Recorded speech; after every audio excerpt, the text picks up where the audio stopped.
जो विराजा स्तुति महिमनु नीके ना యేసు రాజా ఆరాధన నీకే. 15వ అధ్యాయం యోహాను గారు రాసిన సువార్త 15వ అధ్యాయం ప్రారంభం నుంచి చదవండి. నేను నిజమైన ద్రాక్షావళిని, నా తండ్రి వ్యవసాయకుడు, నాలో ఫలింపని ప్రతి తీగను ఆయన తీసి పారవేయును. ఫలించు ప్రతి తీగ మరి ఎక్కువగా ఫలింపవలనని దానిలోని పనికిరాని తీగలను తీసివేయును. నేను మీతో చెప్పిన మాటలను బట్టి మీరిప్పుడు పవిత్రులై ఉన్నారు. పిల్లల యోహాను గారి ద్వారా దేవుడు తన పరిశుద్ధాత్మ ప్రేరణ ద్వారా వ్రాయించిన ఎన్నో సందర్భం మనం ఎన్నోసార్లు ఆలోచించాం. మరొకసారి సందర్భాన్ని గురించి కూలంకషంగా ఆలోచించగలిగితే పిల్లల యేసుక్రీస్తు వారు మాట్లాడుతున్న మాట, నేను నిజమైన ద్రాక్షావళిని. యేసుక్రీస్తు వారు ఎవరంట? నిజమైన ద్రాక్షావళి. నిజమైన ద్రాక్షావళి అంటున్నాడంటే దాని అర్థం ఏంటి? నిజము కాని ద్రాక్షావళి కూడా ఉంది అని, ఒరిజినల్ అని అంటున్నామంటే డూప్లికేట్ ఉందండి. డూప్లికేట్ లేకపోతే అని ఇది ఒరిజినలేనా అని అడగం. కనుక నిజమైన ద్రాక్షావళి, ద్రాక్షావళి తెలుసు. నిజమైన ద్రాక్షావళి నేను, నా తండ్రి వ్యవసాయకుడు. నేను నిజమైన ద్రాక్షావళిని అని యేసు అంటున్నప్పుడు, ఈరోజు యేసుక్రీస్తు వారి గురించి మాట్లాడుతూ ఆయన నిజమైన ద్రాక్షావళి ఆయన కాదు, బైబిల్లో చాలామంది ఉన్నారు అన్నట్టుగా ఈ ద్రాక్ష ఆ సందర్భాన్ని గురించి మాట్లాడుతూ నిజమైన ద్రాక్షావళి యేసుక్రీస్తు ఎప్పటికీ కాదు అని యూదుల పరంపరను కొనసాగించే కొంతమంది ఉన్నారు. వాళ్ళు యేసుక్రీస్తు వారు చెప్పిన మాటలు కానీ యేసుక్రీస్తు వారి బోధలు కానీ వారికి ఒంటికి పడక, యేసుక్రీస్తు వారు చెప్పిన ప్రతి మాటలోని పదార్థాన్ని తీస్తూ నిజమైన ద్రాక్షావళి యేసుక్రీస్తు కాదు, ఇంకా చాలా బైబిల్లో ప్రస్తావించబడినవి ఉన్నాయి, అవి నిజమైన ద్రాక్షావళులు తప్ప యేసుక్రీస్తు అవి ఉన్నప్పుడు నిజమైన ద్రాక్షావళి అక్కడ ఉన్నప్పుడు ఇక్కడ యేసుక్రీస్తు నిజమైన ద్రాక్షావళి ఎందుకు అవుతాడు అని మాట్లాడుతున్నాను. ఆ విషయాన్ని మీరు ఆ ట్యాగ్ లైన్ మీరు హృదయంలో పెట్టుకుని దేవుని వాక్యాన్ని వినేవారుగా ఉండాలని మరొకసారి విజ్ఞప్తి చేస్తున్నాను. రైట్, నిజమైన ద్రాక్షావళి నేను అని ఆయన అన్నాడు. ఇంకా బైబిల్ సందర్భాల్లో దేవుడు ఏం మాట్లాడాడో చూద్దామండి. యోహాను సువార్త 1వ అధ్యాయం, యోహాను సువార్త 1వ అధ్యాయం 47వ వచనం చూద్దాం. 47వ వచనం,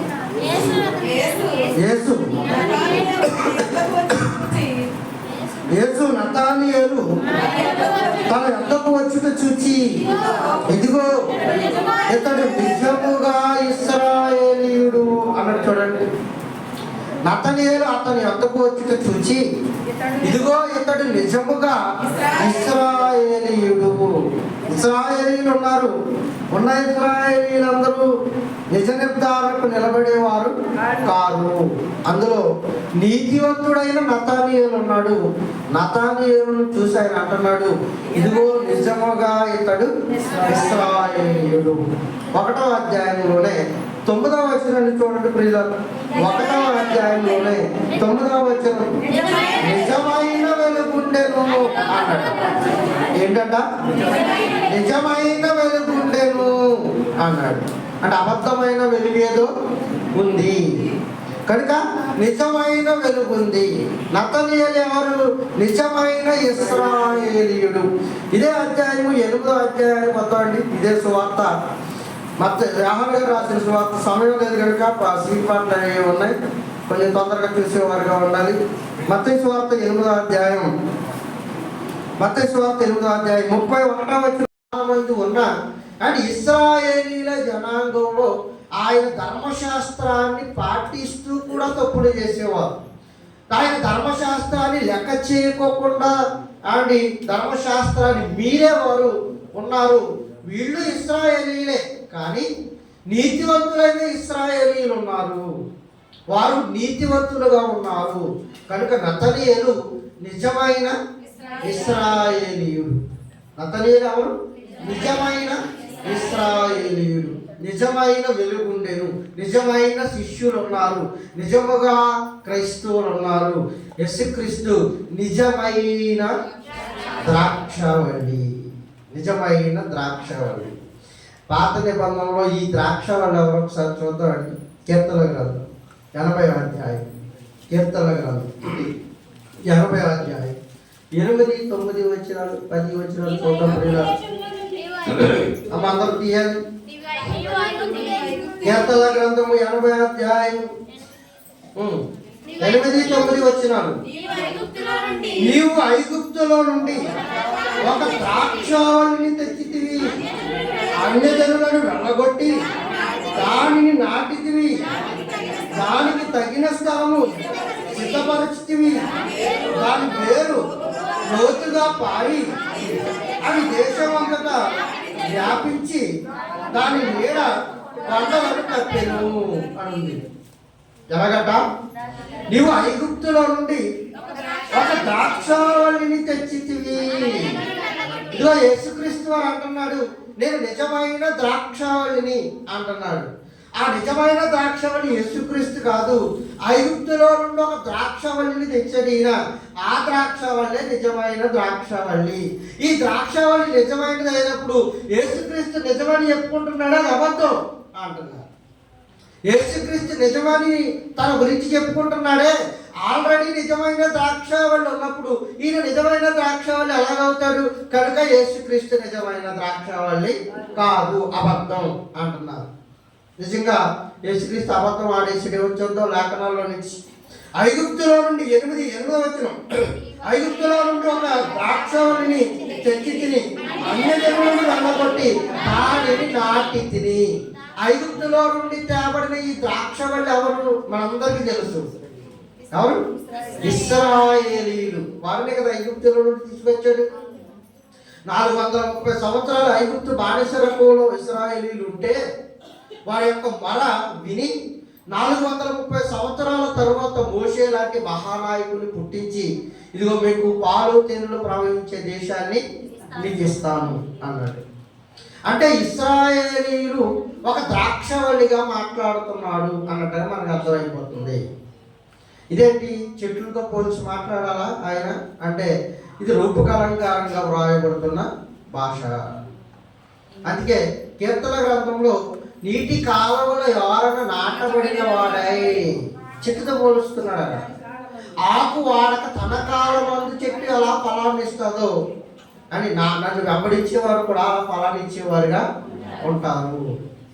అతడు నీటి కాలువలో ఎవరన నాటబడిన వాడే. అతడంటే అక్కడ చెట్టా మనిషా? మనిషే. రూపకలంకారంగా చెబుతున్నాడు. మీరు ఫలించి అభివృద్ధి పొంది భూమిని ఏం చేయండి? నిండించండి అన్నాడు. ఇదెవరికి? ఆదాముకు అవ్వమ్మకు ఏదైనా వనంలో ఉన్న నర మొక్కలైన ఆదామవ్వలకి. వారు ఇంటికి మొక్కలా నరులా? నరులు. మరి ఫలించి అభివృద్ధి పొంది అనే భాష దేనిది? మొక్కలది. మొక్కలు సాధారణంగా పిందులు వేయాలి, కానీ పూత పూయాలి, పిండి వేయాలి, కాయలు కానీ ఫలాలుగా మారాలి. ఈ భాష ఎవరిది? మొక్కలకు సంబంధించిన భాష. మరి మొక్కలకు సంబంధించిన భాషని ఆయన ఒక మనిషితో పోల్చి మాట్లాడుతున్నాడు ఏంటి అంటే ఇది రూపకలంకార భాష. పోలిక చేసి మాట్లాడడం. బైబిల్లో గొర్రెలను నేను రక్షిస్తాను, నా గొర్రెలు నా స్వరం వింటాయి అంటే ఇక్కడ గొర్రెలు ఎక్కడ కూర్చుంటే స్వరం అది ఎవరు? మనుషులు. ఈజీగా అర్థమైపోతుంది. మీకు అందరికీ అర్థమయ్యే ఒక మాట చెప్తాను. ఆమె ముఖం చంద్రబింబం లాగా ఉంది. తెలుగులో అందరూ రాసుకుంటాం. ఇది ఇంచుమించు నా వయసు వాళ్ళంతా రాసి ఉంటారు. కాబట్టి ఆమె ముఖం ఎలా ఉంది? చంద్రబింబం లాగా ఉంది. ఇది సన్మానం. ఇది మరి ఎవరు? మనిషి. పోలిక చెబుతున్నాడు. ఏమని? చంద్రబింబం లాగా అంటే అందంగా ఉందని చెప్పడానికి చంద్రబింబం లాగా ఉంది అని చెబుతున్నాడు. ఇది పెంట మొఖం అందరం అనుకోండి. ఇది పోలికే. అంటే ఇది బాగోలేదని. ఒక్కొక్కరు బాగుంటే హృదయాలు బాగో, వాళ్ళు కూడా పెంట మొగాలే. కనుక ఆ సంగతి పక్కన పెడితే అని ఇక్కడ దేవుడు మాట్లాడుతూ ఐగుప్తులో నుండి ఒక ద్రాక్షవల్లిని తెచ్చి అన్యజనులను వెళ్ళగొట్టి దానిని నాటి తిని. ఐగుప్తులో నుండి బానిసత్వంలో నుండి వారిని తీసుకొచ్చి వారికి చేసిన కార్యాలు ఇన్ని కాదు. 40 సంవత్సరాలు వారిని నడిపించాడంటే మాటలు కాదండి.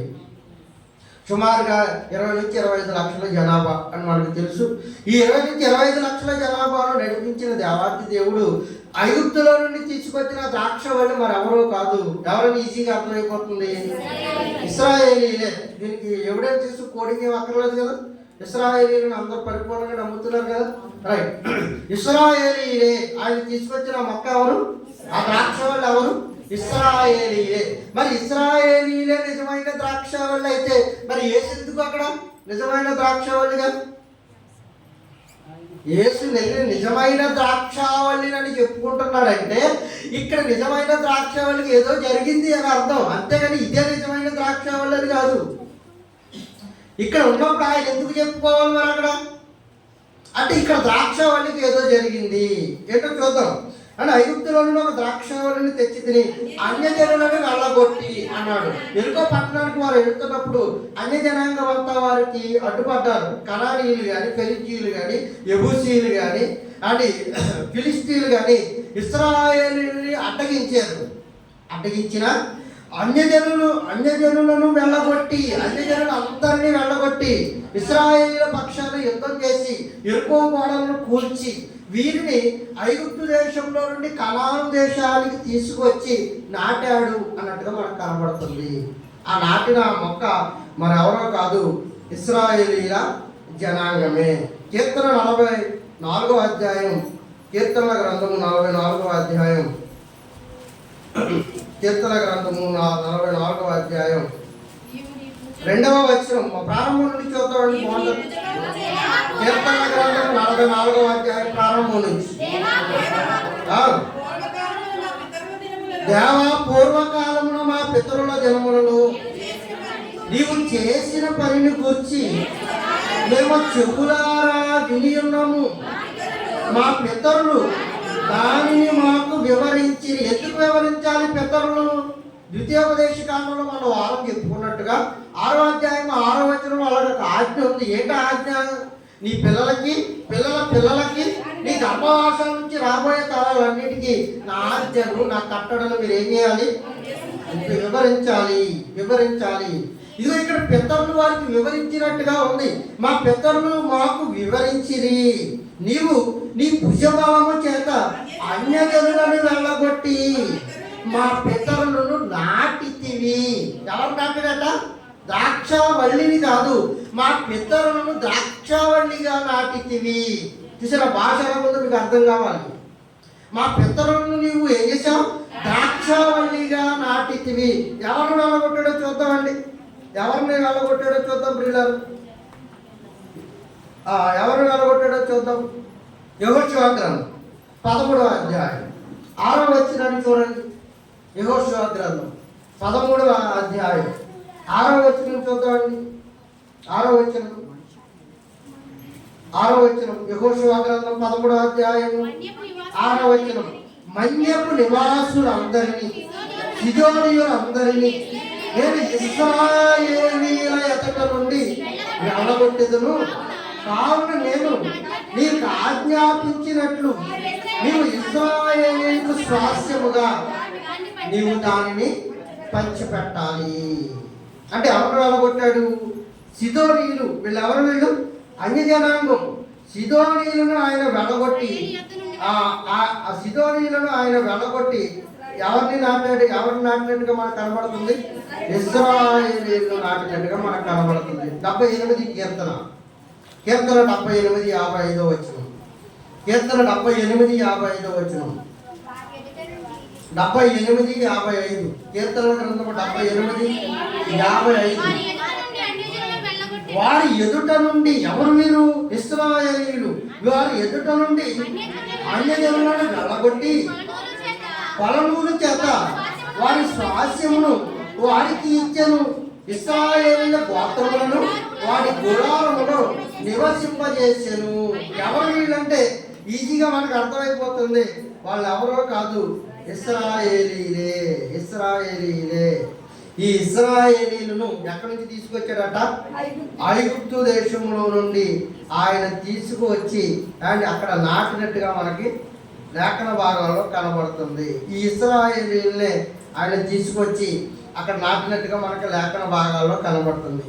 ఇక నాటింది ఇశ్రాయేలీలే, నాటబడిన వారు ఇశ్రాయేలీలే అని మనకు అర్థమైపోతే, ఇలా నాటిన తర్వాత ఆయన తీసుకున్న జాగ్రత్తలు యెషయా గ్రంథం 5వ అధ్యాయంలో ఇలా ఇశ్రాయేలీలను ఒక పాదుగా నాటిన తర్వాత ఆయన తీసుకున్న జాగ్రత్తలు యెషయా గ్రంథం 5వ అధ్యాయం ప్రారంభం నుండి చూద్దామండి. యెషయా గ్రంథం 5వ అధ్యాయం ప్రారంభం నుంచి చూద్దాం. అందరూ తీసారా? 571వ పేజీ 5వ అధ్యాయం ప్రారంభం వచ్చింది. నా ప్రియుని గూర్చి నేను పాడెదను, అతని ద్రాక్ష తోటను బట్టి నాకు ఇష్టడైన వాని గురించి పాడెదను వినుడి. సత్తువ గల భూమి గల కొండ మీద నా ప్రియునికి ఒక ద్రాక్ష తోట ఉండెను. ఆయన దాన్ని బాగుగా త్రవ్వి రాళ్ళని ఏరి అందులో శ్రేష్టమైన ద్రాక్ష తీగలను నాటించెను. నా తండ్రి ఎవరన్నది చెప్పాడు యేసుక్రీస్తు? వ్యవసాయకుడు. నా తండ్రి వ్యవసాయకుడు, నేను ఎవరిని? నిజమైన ద్రాక్షావళిని. నాకంటే ముందుగా నా తండ్రి ఇశ్రాయేలీయుల జనాంగాన్ని వ్యవసాయదారుడుగా తనను తాను పరిచయం చేసుకుంటూ, వ్యవసాయదారుడు అంటే మళ్ళీ చేను ఉట్టుకుంటాడేమో అనుకుంటారేమో అని, ఎవరైనా పనివాడు అని అర్థం. ఎవరైనా పనివాడు, బద్దకస్తుడు కదా ఆయన. అని ఈయన పనివాడు తనను తాను పరిచయం చేసుకుంటూ నేను వ్యవసాయకుడిని అన్నాడు. నేను ఇంజనీర్ని, నేను డాక్టర్ని, నేను మరొక ఆయన అని చేయొచ్చుగా, చెప్పొచ్చుగా. అప్పటికి ఇంజనీర్లు డాక్టర్లు ఎవరు లేదు ఈ కాలానికి. అందుకే అక్కడ వ్యవసాయకుడు అని రాయించాడు, లేదంటే ఏ ఇంజనీర్ అని రాయించాడు. మేము కంగారు పడకండి, మా ఊళ్ళు బాగానే పంపడేమో చదువు అని చాలా మందికి దాడట్టుందా, ఎవరు కంగారు పడకండి. రైట్. కనుక అండ్ ఆయన ఎందుకు అలా రాయించాడు? నా తండ్రి వ్యవసాయకుడు. ఒక వ్యవసాయకుడిగా ద్రాక్ష మొక్కను నాటించిన ఈ మొక్క పట్ల ఆయన తీసుకుంటున్న శ్రద్ధ చూడండి. ఒక వ్యవసాయకుడు వ్యవసాయానికి ఎంత శ్రద్ధ తీసుకోవాలో, ఒక ద్రాక్ష తోట యజమానుడు ఆ ద్రాక్ష తోట పట్ల అంతే శ్రద్ధ తీసుకుంటున్నట్టుగా మనకి లేఖన భాగాల్లో కనబడుతుంది. ఆ యజమానుడు మరెవరో కాదు, పరలోకమందు ఉన్న పరమ తండ్రే. ఆ ద్రాక్ష తోట మరెవరో కాదు, ఇశ్రాయేలీయులే అని మనకు అర్థమైపోతుంది. రైట్. ఆయన తీసుకుంటున్న జాగ్రత్తలు చూద్దామండి. ఆయన దాన్ని బాగుగా త్రవ్వి రాళ్ళను ఏరి అందులో శ్రేష్టమైన ద్రాక్ష తీగలను నాటించెను. శ్రేష్టమైన ద్రాక్ష తీగలను నాటించెను. దాని మధ్య బుర్జి ఒకటి వేయించి దానికి ద్రాక్ష తోట కల్పించెను. ద్రాక్ష పండు ఫలింపవలనని ఎదురు చూచుచున్నాడు అంటండి. ఏంటి? ఒక ద్రాక్ష తోట యజమానిగా ద్రాక్ష తోటను నాటుతున్నప్పుడు ఏం చేయాలో అన్నీ చేసి శ్రేష్టమైన ద్రాక్ష తీగలను, విత్తన సేకరణ అంటారు దాన్ని, అగ్రికల్చర్ డిపార్ట్మెంట్ ఏమంటారు దీన్ని?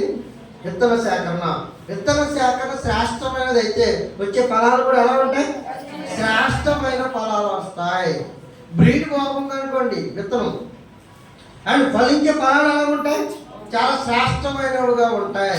ఇప్పుడు చిన్న విత్తనానికి పెద్ద కాయలు కాయిస్తున్నారు, పెద్ద కాయలు. అండ్ ఒకప్పుడు కొంత సమయం ఆగేది. ఇప్పుడు కోయివారు అంటే విత్తువారు అంటే కోయివారు వెళ్ళిపోతున్నారు. అంటే హైబ్రిడ్స్ వచ్చాయని ఇలా ఆయన ఒక ద్రాక్ష తోట శ్రేష్టమైన ద్రాక్ష తీగలు తెచ్చి దాని మధ్య బుర్జు ఒకటి వేయించి ద్రాక్ష చెట్టును తొలిపించి ద్రాక్ష పండ్లు ఫలింపవాలని ఎదురు చూస్తున్నాడట. ఇలా ఎదురు చూస్తున్న కన్న తండ్రి గుడిలో మధ్యలో గుండెల్లో ఏంటో ఎత్తుకుంటున్నారు. రైట్. ఇలా ఎదురు చూస్తున్న కన్న తండ్రి మధ్యలో చాలా మంది ఈరోజు చర్చికి రాలేదు, తెలుసు కదా మీకు. ఏమంటారు అమ్మా? వర్షమా ఒకటి, ఇంకొక కారణం వర్షం పడింది అనుకోండి, తినడం మానేస్తామా, 1-2కి వెళ్తాం మానేస్తామేంటి, ప్రార్థన మానేసి పర్వాలా. వర్షం ఒక కారణం. అన్నింటికి వెళ్తాం, వర్షం వస్తే దేవాలయానికి వెళ్ళాం. ఇలా మొక్క వచ్చేస్తారా, ఇప్పుడే కదా నాటారని చెప్పారు, మళ్ళీ పక్కన నుంచి పిల్లలతో వేసేవాళ్ళు కూడా ఇబ్బంది అయిపోద్ది అనుకున్నారా? కనుక వర్షం ఒక కారణం అయితే, రెండవ ప్రప్రథమమైన కారణం ఉంది. ఏంటి?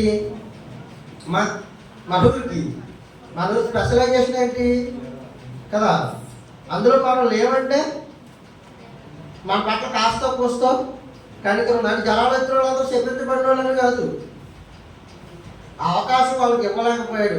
ఈ సమయంలో ఒకవేళ దేవుడు వచ్చేస్తే ఎంత గొప్ప అవకాశాన్ని కోల్పోతాం ప్రియులారా, నిజంగా ఎంత గొప్ప అవకాశాన్ని కోల్పోతాం, మీరు ఆలోచించండి. అందుకు మనకి ఇచ్చిన సమయాన్ని సద్వినియోగపరచుకోవాలి. రైట్, టైం లేనప్పుడు ఇలాంటి మాటలన్నీ చెప్పేస్తారు, మళ్ళీ మోటివేషనల్ స్పీచెస్ అంటారు వీటిని. కావాలంటే కొత్త వాటి తెచ్చుకోవాలి, లేదా పుస్తకాలు చదవాలి మళ్ళీ మళ్ళీ మోటివేషన్ చేయడానికి. రైట్, ద్రాక్ష పండు ఫలింపవల్లని ఎదురు చూస్తున్నాడట. అలా ఎదురు చూస్తున్న కన్నతండ్రికి ఏం ఎదురైందో చూడండి. ద్రాక్ష పండు ఫలింపవల్లని ఎదురు చూచి చూడాను, కానీ అది 6 ద్రాక్షలు కాసెను. విత్తనం ఏంటి? శ్రేష్టమైనది. శ్రేష్టమైన విత్తనం ఏ ఫలాలు ఇవ్వాలి? శ్రేష్టమైన ఫలాలను ఇవ్వాలి. శ్రేష్టమైన ఫలాలను ఇవ్వటం మానేసి ఏ ఫలాలు ఇస్తుంది? ఇది 6 ద్రాక్షలు కాచెను. నిజమైన ద్రాక్ష వల్లైన ఇశ్రాయేలీలు ఇప్పుడు 6 ద్రాక్షలు కాసే ఇశ్రాయేలీలుగా మారిపోయారు. అందుకు వారు నిజమైన ద్రాక్షావళులు కాదు. అక్కడ క్లియర్గా అక్కడ స్టాప్ అవ్వండి. రైట్, ద్రాక్ష తోట పనులను ఎదురు చూచుచున్నది కానీ అది 6 ద్రాక్షలు కాచెను. కావున యెరూషలేము నివాసులారా, యూదా వారులారా, నా ద్రాక్ష తోట విషయంలో నాకు న్యాయము తీర్చవలనని మిమ్మును వేడుకొనుచున్నాను. నేను నా ద్రాక్ష తోటకు చేసిన దానికంటే మరి దానికి ఏమి చేయగలను? మీరు చెప్పండి. ఒక వ్యవసాయకుడిగా ఇంతకన్నా ఇంకేం ఎక్కువ చేయగలను? ఇంకా ఇంతకన్నా ఏం ఎక్కువ ఉపకారం చేయగలను? నా కుమారులు అండ్ సోదరులో ఉంటే బయటికి తీసుకొస్తున్నాను, రోగాల బారిన పడితే ప్రాణాపాయ స్థితి నుండి లేవనెత్తుతున్నాను, యాక్సిడెంట్లు బారిన పడకుండా రోడ్డు మార్గాల్లో కాపాడుతున్నాను, తినడానికి తిండి, కట్టుకోవడానికి వస్త్రం, మింగటానికి నీరు అన్నీ సమగ్రంగా అనుగ్రహించాడు. ఇంతకన్నా ఏం చేయగలరు? మీరు చెప్పండి.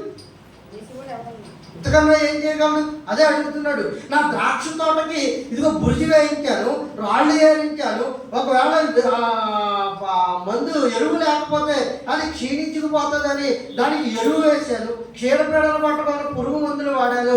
ఒక ద్రాక్ష తోట వ్యవసాయకుడిగా ఇంతకంటా ఇంకేం చేయగలను? మీరు చెప్పండి అంటున్నాడు. ఎంత బాగుంటా అంటాడండి ఆ మాట. కర్తకన్నా ఏం చేయగలం అని కుమారుడికి కొడుక్కి అన్ని ఇచ్చి అన్ని అప్పగించిన తర్వాత ముందుగా తల్లి వెళ్ళిపోయాడు అనుకోండి.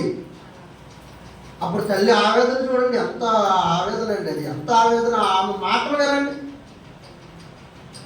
ఇంతకన్నా ఇంకేం చేయగలమండి అడిగి, అన్నీ చేసామండి, ఏది తక్కువ చేయలేదు, ఇంకేం చేయాలండి అడిగి అనుకోమా. అలా ఒక తల్లిదండ్రుల ఆవేదన పరలోకమందున తండ్రి పడుతున్నట్టుగా మనకు కనబడుతుంది.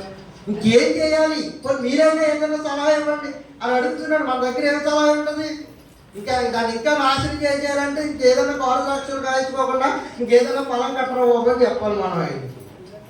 అండ్ మంచి పొలాలు కాస్తుందని ఎదురు చూస్తే అది ఏం చేసిందంట? 6 ద్రాక్షలు కాచెను. కావున యెరూషలేము నివాసులారా, యూదావారులారా, నా ద్రాక్ష తోట విషయము నాకు న్యాయము తీర్చవలనని నిన్ను వేడుకొనుచున్నాను. నేను నా ద్రాక్ష తోటకు చేసిన దానికంటే మరి ఏమి చేయగలను? అది ద్రాక్ష పండ్లు కాయలని నేను కనిపెట్టినప్పుడు అది 6 ద్రాక్షలు కాయటకు కారణమేమై ఉంటుందో ఆలోచించుడి అన్నాడు. నేను ద్రాక్ష ఫలాలను వేసి అది మంచి ద్రాక్షలు కాయాలని ఎదురు చూసినప్పుడు అది 6 ద్రాక్షలు కాసింది. అది ఎందుకు 6 ద్రాక్షలు కాసుంటుందో మీరు ఆలోచించండి అంటున్నాడండి. మీరు ఆలోచించండి, నేను కాదు. అది ఎందుకు 6 ద్రాక్షలు కాసుంటుందో కాయలకు కారణమేమో ఆలోచించుడి. నేను నా ద్రాక్ష తోటకు చేయబోవు కార్యము మీకు తెలియజెప్పేదను. నేను అది వేసివేయబడినట్లు దాని కంచెలు కొట్టివేసేదను. రైట్, అంటే ఇంతకన్నా నేను ఇంకెక్కువేం చేయగలను? ఇంతకన్నా నేను ఎక్కువేం చేయగలను? అయినా అది ఏం చేసింది? 6 ద్రాక్షలు కాచింది. 6 ద్రాక్షలు కాచింది. కానీ నిజంగా ద్రాక్ష చెట్టు ఏ కాయలు కాయాలి? మంచి ద్రాక్షల కాయాలి. విత్తనమా? శ్రేష్టమైన విత్తనం. శ్రేష్టమైన విత్తనం విత్తినప్పుడు అది శ్రేష్టమైన విత్తనం నుండి ఎలాంటి ఫలాలు రావాలి? శ్రేష్టమైన ఫలాలే రావాలి. కానీ ఏమొచ్చాక కారు ద్రాక్షలు కాచిందట. కారు ద్రాక్షలు కాచిందట. ఏమై ఉంటుందంటారు? ఏమై ఉంటుందంటారు? కారు ద్రాక్షలు కాయడానికి కారణం ఏమై ఉంటుందంటారు? అమ్మా, ఆ ద్రాక్ష చెట్టు విషయంలో నాకు మీరేం చేయండి? న్యాయము తీర్చండి, న్యాయము తీర్చండి. ఇంకేం చేశాడు చూద్దాం. 27వ అధ్యాయము యెషయా గ్రంథం. యెషయా గ్రంథం 27వ అధ్యాయము 2-3 వచనాలు. ఇంకొక 10 నిమిషాల్లో ముగించేస్తాను. యెషయా గ్రంథం 27వ అధ్యాయము 2-3 వచనాలు. ఆ దినమున మనోహరము ఒక ద్రాక్షవనం ఉండును, దాని గూర్చి పాడుడి. యెహోవాను నేను దానిని కాపు చేయుచున్నాను.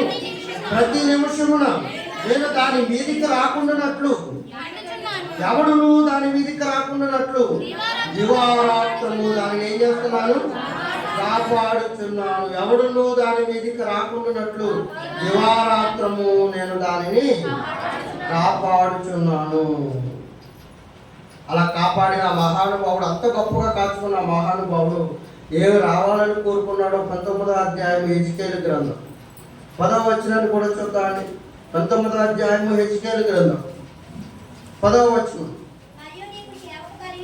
హెజ్కేలు గ్రంథం 19వ అధ్యాయము 10వ వచనం. మరియు నీకు క్షేమము కలిగి ఉండగా నీ తల్లి ఫలభరితమైన తీగలతో నిండి ఉండి విస్తారమైన జాముల దగ్గర నాటబడిన ద్రాక్షావల్లి వలె ఉంటుంది అన్నాడు.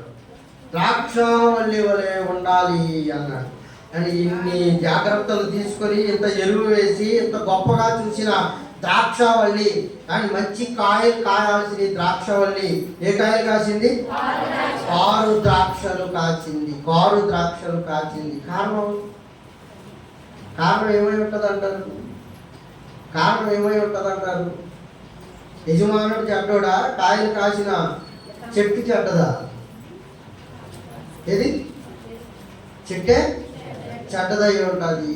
యజమానుల్లో నాటడం వరకే కానీ, నీరు పోయడం వరకే కానీ, ఎరువు వేయడం వరకే కానీ పాపు కాయాల్సిన, ఫలాలు ఇవ్వాల్సిన బాధ్యత ఎవరి మీద ఉంది? చెట్టు ఎవరు? కాస్తున్నారా? మంచి ఫలాలు. ఫలానా మార్తమ్మ దగ్గరకు వచ్చి, ఫలానా మార్తమ్మ, అమ్మ మంచి ఫలాలు కాయమ్మ, ఎంతకాలం ఈ దౌర్భాగ్యం జీవిస్తావు, బతకవా మంచి బతికిక, ఇంకెప్పుడు అదే బతుకని ఇది అని అడగడా ఆయన? కనుక కారు ద్రాక్షలు కాచింది అంటే నిజమైన ద్రాక్ష వనం ఏమైంది? చెడిపోయింది. నిజమైన ద్రాక్ష చెట్టు యేసుక్రీస్తు కాదనుకుంటున్నావే, ఆ యేసుక్రీస్తు కాకమునుపు నిజమైన ద్రాక్ష తోట ఉంది. కరెక్ట్, వెరీ గుడ్, బాగా ఎక్కువ. ఆ నిజమైన ద్రాక్ష తోట అని కారు ద్రాక్షలు కాస్తూ ద్రాక్ష తోట ఏమైపోయింది? చెడిపోయింది. 2వ అధ్యాయం ఇర్మియా గ్రంథం. ఎందుకు చెడిపోయిందో చూద్దాం. 2వ అధ్యాయం ఇర్మియా గ్రంథం 21వ వచనం చూద్దామండి. ఇర్మియా గ్రంథం 2వ అధ్యాయం 21వ వచనం. అందరూ తీసారా? 2వ అధ్యాయం 628వ పేజీ, 2వ అధ్యాయం 21వ వచనం. శ్రేష్టమైన ద్రాక్షవల్లి వంటి దానిగా నేను నిన్ను నాటి తిని. ఎలా నాటాడట? శ్రేష్టమైన ద్రాక్షవల్లి వంటి మొక్కగా నేను నిన్ను నాటి తిని, కేవలము నిక్కమైన విత్తనము వలని చెట్టు వంటి దానిగాను నిన్ను నాటి తిని. నాకు జాతి హేనము ద్రాక్షవల్లి వలె నీవెట్లు భ్రష్ట సంతానమైతివి. ఏమన్నాడు అక్కడ? ఏ పదం ఉపయోగించాడు?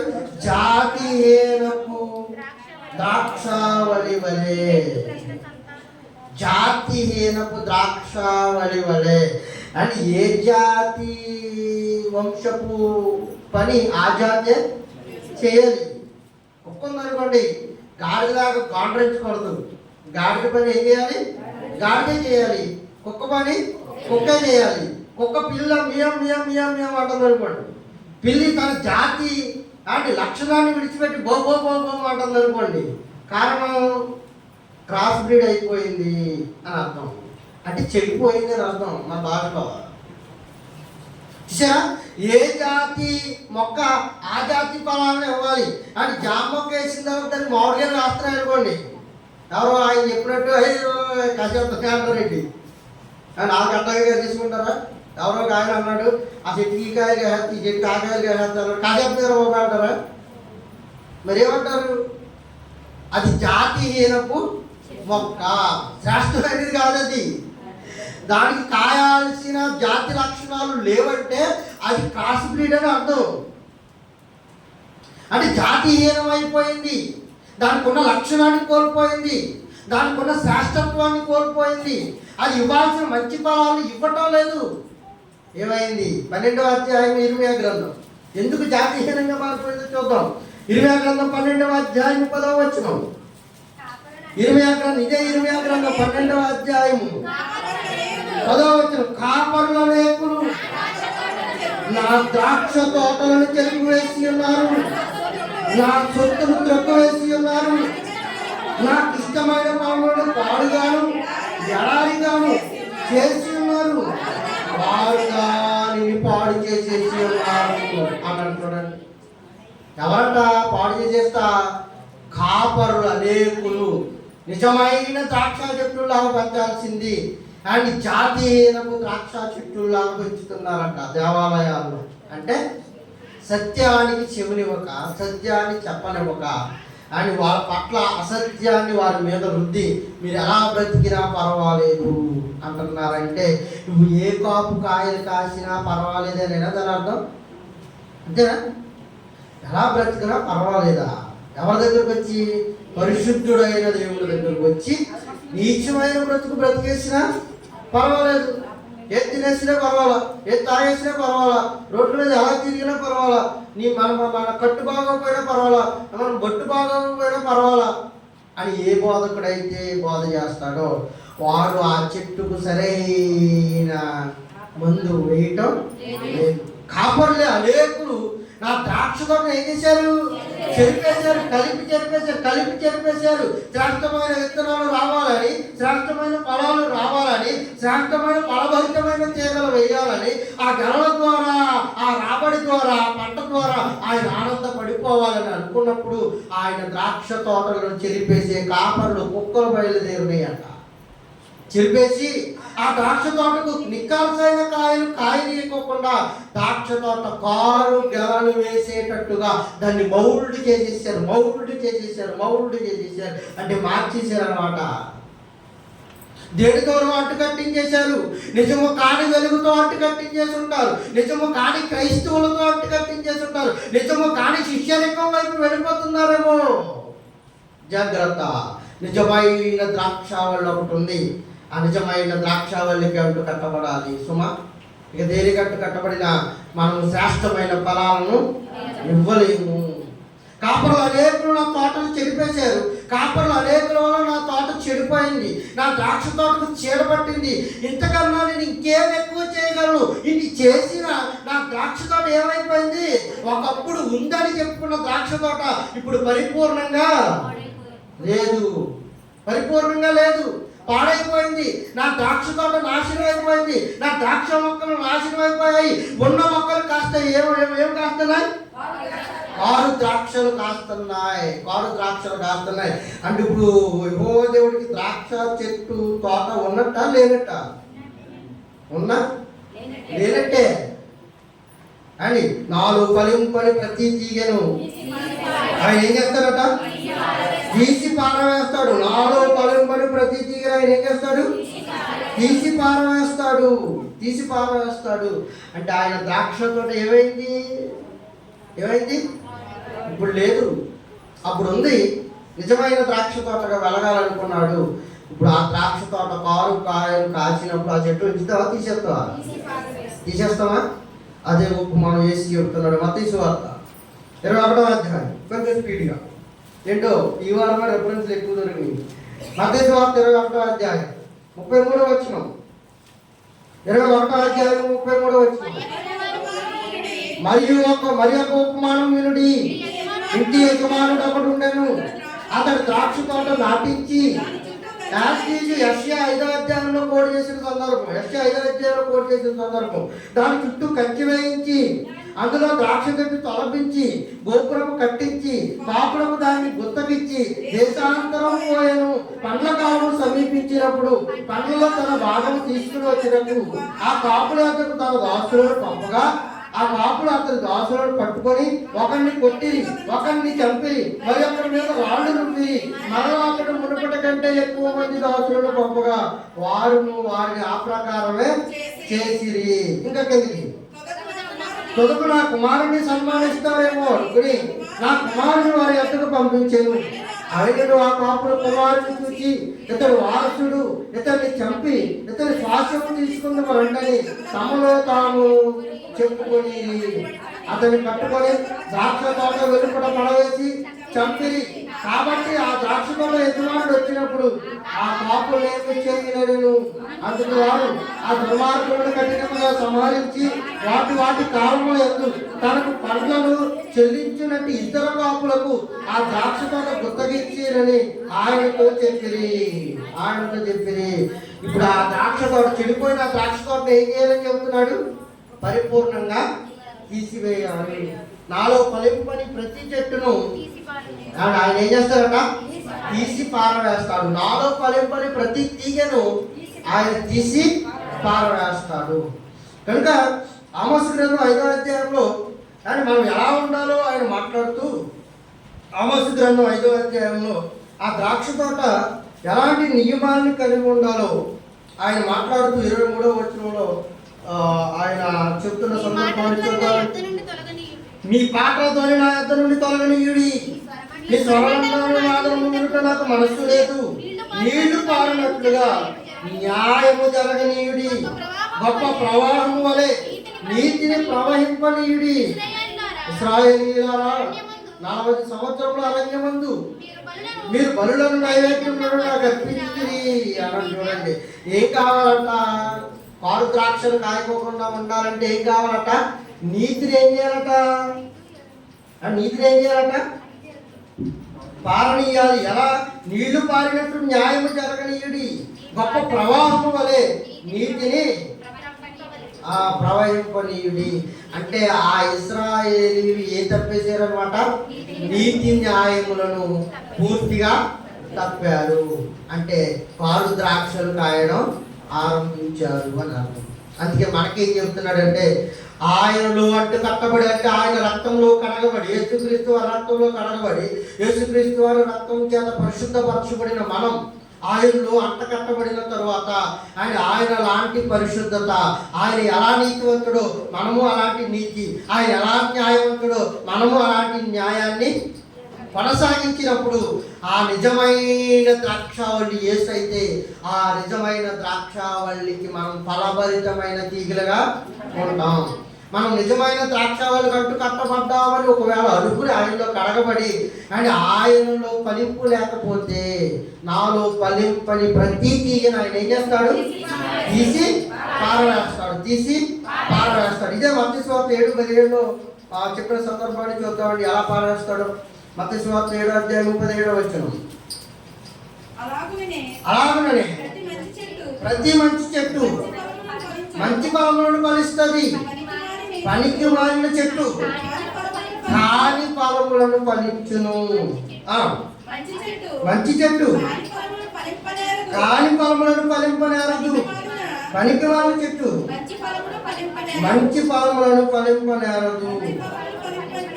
మంచి ఫలములను ఫలింపని ప్రతి చెట్టు నరకబడి అగ్నిలో వేయబడును. కాబట్టి మీరు వారి ఫలముల వలన వారిని తెలుసుకుంటారు అని ప్రభువా నన్ను పలికి ప్రతివాడు మీరు మంచి చెట్టు అనుకుంటున్నారేమో. ప్రభువా నన్ను పిలిచే ప్రతివాడు మంచి తీగ అనుకుంటున్నారేమో. వాడి ఫలము వలన, వాడి క్రియ వలన వాడి ఫలము తెలుస్తుంది. అలా పిలిచే ప్రతి వాడిని నేను పరలోక రాజ్యానికి రానియను. అంటే నీతి కలిగి ఉండాలని మాట్లాడుతున్నట్టుగా మనకు అర్థమైపోతుంది. వారు ద్రాక్షలు కాయడం కాదు, అంటే ద్రాక్ష వనానికి అండ్ ఆ ద్రాక్ష చెట్టుకి ఫలభరితమైన ద్రాక్ష గెలలు వేయాలి తప్ప అని వారు ద్రాక్షలు కాసి పంటంతా నాశనం అయిపోకూడదు. అందుకే ఆయన కోరుకుంటున్నది ఏంటంటే, నాలో ఫలింపని ప్రతి తీగ నా తండ్రి తీసి పారవేస్తాడు. అలా పారవేయబడకోకుండా మీరు లోతైన వేరుగా నాలో కట్టబడాలి. 15వ అధ్యాయం యోహాను సువార్త ముగింపు వచ్చేస్తాడు. కరెక్ట్గా 1:15 ముగించేస్తాను. నేను నిజమైన ద్రాక్షావళిని, నా తండ్రి వ్యవసాయకుడు. నాలో ఫలింపని ప్రతి తీగను ఆయన తీసి పారవేయను. ఫలించు ప్రతి తీగే మరి ఎక్కువగా ఫలింపవాలని దానిలో పనికిరాని తీగలన్నిటిని ఆయన ఏం చేస్తాడంట? తీసి పారవేస్తాడు. సంఘం అభివృద్ధి కావాలంటే పనికిమాలిన తీగలన్నిటిని ఏం చేయాలి? ఎవరు? మన వల్ల అవదు. అందుకే ఎవరైతే సాగు చేస్తున్నారో ఆ సాగు చేస్తున్న ఆ యజమాని ఆ కొడుకు మొక్కల్ని ఏరించాలి. ఎందుకంటే అంటే వ్యవసాయం ఆయనది కనుక, యజమానుడు ఆయన కనుక, గుత్తకిచ్చిన వాడు ఆయన కనుక. నా యందు నిలిచి ఉండడి నేను మీ యందు నిలిచి ఉంటాను. తీగ ద్రాక్షావళిలో నిలిచి ఉంటేనే కానీ తనంతటాను ఎలాగో ఫలింపదు. అలాగే నా యందు నిలిచి ఉంటేనే కానీ మీరు ఫలింపరు అన్నాడు. మీరు ఏం చేయాలి? నా యందు నిలిచి ఉండాలి, లేదంటే మీ నుంచి కూడా నేను ఆశించే ఫలాలు రావు. ద్రాక్షావళిని నేను, ఆ తీగలు మరి ఎవరో కాదు, మీరే. ఎవరు నా యందు నిలిచి ఉండునో, నేను ఎవరి యందు నిలిచి ఉండునో వాడు బహుగా ఫలించును. నాకు వేరుగా ఉండి మీరేమీ చేయలేరు. ఇశ్రాయేలీలు ఒకవేళ వేరైతే అర్థం చేసుకోండి, ఇశ్రాయేలీలే ఒకవేళ నిజమైన ద్రాక్షావళి అయితే ఇప్పటికే మనము మంటల్లో ఏమయ్యేవారం? ఎందుకంటే నాకే వేరుగా ఉండి, వేరుగా అంటే మనం ఇక్కడ సెపరేషన్ గురించి ఆలోచించండి, కొంచెం బయట డిఫరెంట్గా ఆలోచించండి. అండ్ వేరుగా అంటే రూట్ మొక్కకున్న రూట్ గురించి ఆలోచించండి. మీరు ఆ వేరు గురించి ఆలోచించండి. నాకు వేరుగా ఉండి మీరేమీ చేయలేరు. నేనే వేరుగా ఉంటేనే మీరు ఫలిస్తారు. ఇశ్రాయేలీలు వేరుగా ఉంటే మీరు ఏం చేయలేరు? ఫలించలేరు. ఎందుకు ఫలించలేరంటే అది చెడిపోయిన ద్రాక్ష చెట్టుది. ఆ ద్రాక్ష చెట్టుకు మీరు తీగలుగా ఉంటే, ఫలింపని చెట్టుకు తీగలు మనం అయితే అది ఫలించదు. తీగలను కూడా ఏం చేయనివ్వదు? ఫలింపనివ్వదు.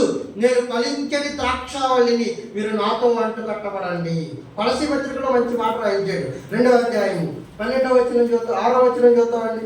కొలసీలకు రాసిన పత్రిక 2వ అధ్యాయం 6వ వచనం.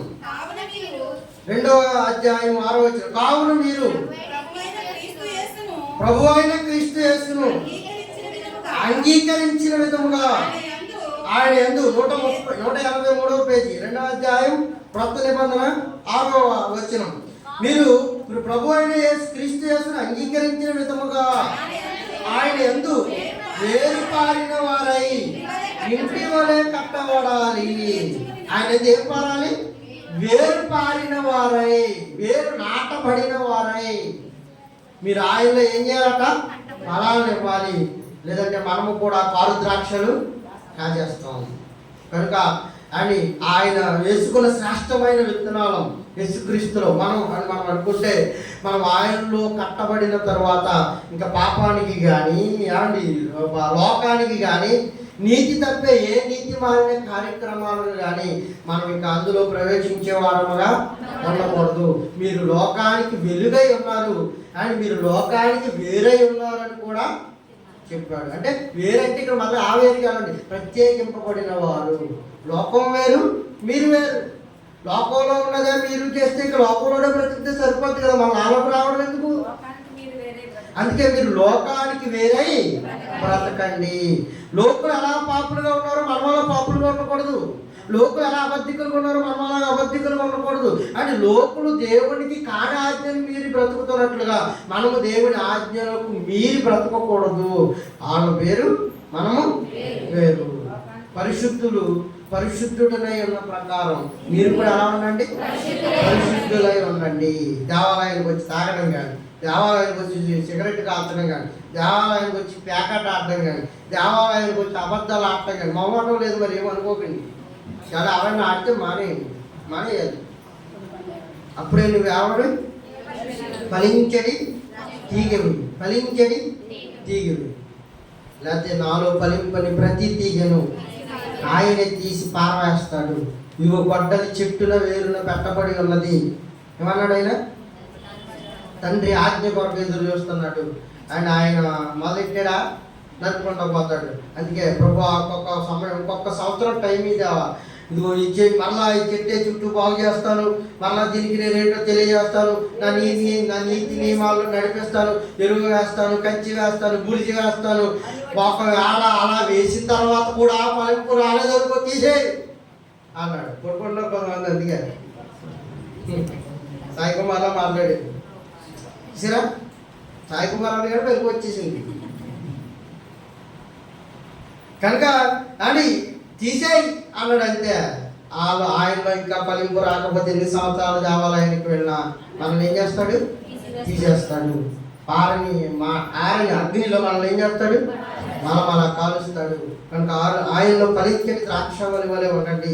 యేసే నిజమైన ద్రాక్షవల్లి. ఇశ్రాయేలీలు ఎందుకు కాదంటే వారు కారు ద్రాక్షలు కాసి 1000 సంవత్సరాలు అయిపోయింది అబ్బాయి. అందుకే ఇశ్రాయేలీలు నిజమైన ద్రాక్షవల్లి కాదు, చెడిపోయిన జనాంగం, దుష్ట సంతానం, పాపిష్టి జనం. యెషయా గ్రంథం 1వ అధ్యాయం చదువుకో, నీకు బాగా అర్థమవుతుంది. వారు చెరపబడిన పిల్లలు. ఆకాశం ఆలకించు, భూమి చెవియెత్తుము, నేను ద్రాక్ష తోట వేసి అనే పిల్లలను పెంచి గొప్పవాడినిగా చేస్తే వారు నా మీద తిరుగుబాటు చేశారు అని వారు ఏమన్నాడు ఒకసారి చూడండి. వారు పాపిష్టి జనమా, దుష్టభరితమైన సంతానమా, చెరుపు చేయు నా పిల్లలారా నీకు శ్రమ అన్నాడు. ఇశ్రాయేలీల గురించి అది.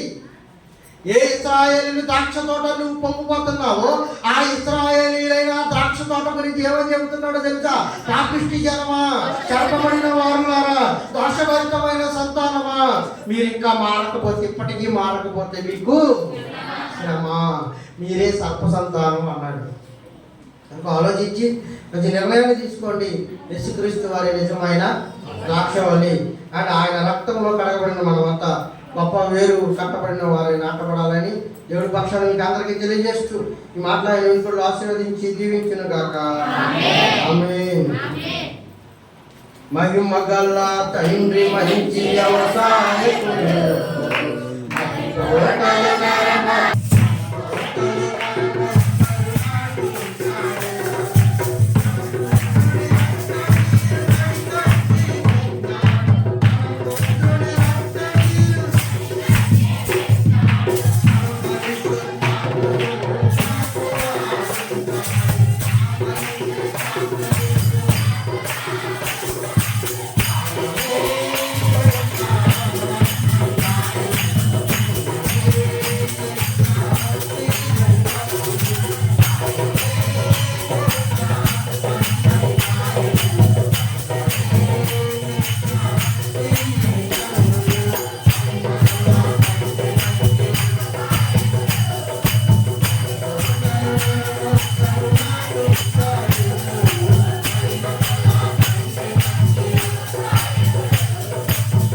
చూడండి ప్రభా, ఇదిగో నాయన ఎప్పటికీ ఒకవేళ మీ తీగతో అంట కట్టబడకపోతే, నిజమైన ద్రాక్షావళైన నీ కుమారుడితో మేము అంటు కట్టబడకపోతే, నాలో ఫలింపని ప్రతి తీగను నీకు తీసి పారవేస్తానన్నావు తండ్రి. ఇదిగోనైనా ఫలించటి ఫలభరితమైన మొక్కలుగా నీ బిడ్డలైన వారందరినీ తీర్చండి. వారి మనసుని మీకు అర్పించలేకపోతే వారి హృదయాలను ప్రేరేపించి మాట్లాడండి. ఇదిగోనైనా మనసును కట్టుకుని, యవ్వనాన్ని కట్టుకొని, హృదయాలను కట్టుకొని, ఆలోచనలు కట్టుకొని నీలో ఫలభరితమైన సాధనాలుగా మీరు వచ్చే కాలానికి ఫలించడి కొమ్మగా, ఫలించడి మొక్కగా మాకు ఇచ్చిన సంఘాన్ని మమ్మలను తీర్చిదిద్దమని ప్రభా. అప్పటి వరకు ఇదిగో మరల లోకంలోనికి వెళ్తున్నారు నీ బిడ్డలు. దాన్ని నీ చేతులతో ఎత్తి పట్టుకుని కబంధ హస్తాలు దాంట్లో భద్రపరుస్తారని ఇదిగో నీ బిడ్డలను యాజకత్వం నుంచి ఆగిస్తున్నాం. మమ్మల్ని మీ చేతులకు అప్పగించుకున్నాం. కొద్ది ప్రార్థనలు వారి నామంలో అడిగి వేడుకొని ప్రార్థిస్తున్నాను మా పరమ తండ్రి. ఆమేన్, ఆమేన్, ఆమేన్. అందరికీ వందనాలు.